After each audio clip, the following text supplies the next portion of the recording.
Bonjour à tous, notre point hebdomadaire du samedi avec une semaine marquée sous le sceau de l'inflation. On attendait PPI, c'est-à-dire indice des prix à la production, et CPI, indice des prix à la consommation aux États-Unis. Ils sont ressortis supérieurs aux attentes. L'indice des prix à la consommation, on l'attendait en hausse de 8,1%, il est ressorti à 8,2%. Et le CPI hors alimentation et énergie est ressorti à 6,6%. On attendait 6,5%. Donc je ne vais pas vous dire ce que vous lisez partout, ce qui va être dans toute la presse du week-end. On aura sans doute une hausse de 75 points de base lors de la réunion du 1er novembre de la Réserve fédérale américaine. Ce qui veut dire que les taux seront entre 3,75 et 4%. Je parle des taux courts. Il y a 5% des gérants qui disent qu'on aura peut-être une hausse de 100 points de base. Bref, inflation. Donc je ne vais pas encore vous en parler. Des marchés qui sont nerveux. Non, ce qui m'a un peu interpellé quand même cette semaine, c'est des résultats qui n'ont pas été quand même très très bons. J'ai deux exemples. Philips, avec la pénurie de semi-conducteurs, est à un plus bas niveau depuis quand même 10 ans.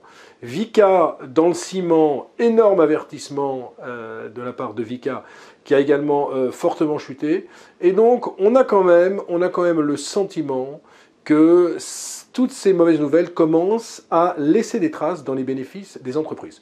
Moi, mon feeling quand même, pour être très précis, j'ai quand même le sentiment que le troisième trimestre pour les entreprises, aussi bien aux États-Unis qu'en Europe, ne sera pas catastrophique, mais c'est à partir du quatrième trimestre, voire du premier trimestre 2023, que l'on sentira l'impact, les effets des hausses de taux.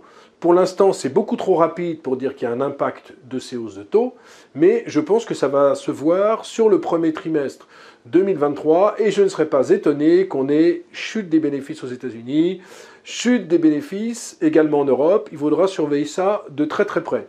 Sinon, cette semaine, la bonne nouvelle, il faut quand même en trouver une, parce que j'en ai marre de vous abreuver de mauvaises nouvelles, c'est LVMH, avec une croissance organique supérieure aux attentes, notamment dans la maroquinerie. Très franchement, j'ai pas l'habitude de donner de conseils dans cette vidéo, mais du LVMH autour de 600 €, ça s'achète parce que le PE est revenu sur des niveaux de 19,20.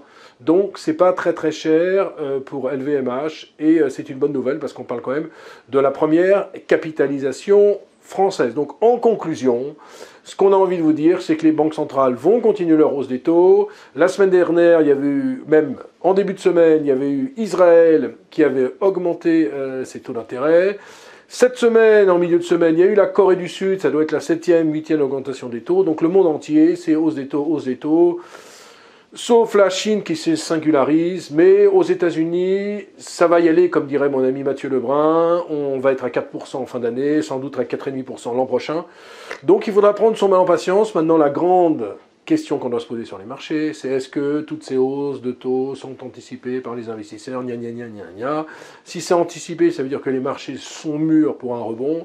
Moi, j'ai toujours dit, j'ai quand même pas l'impression, sauf guerre atomique, guerre nucléaire, qu'on va vers un crack. Moi, je vois toujours un rebond se dessiner d'ici la fin de l'année. Maintenant, vous allez me dire, le rebond, est-ce qu'il sera à partir de 5007 ou à partir de 5004? C'est la grande problématique qu'on peut se poser. Mais en tout état de cause, il va y avoir un moment ou un autre, un rebond puissant.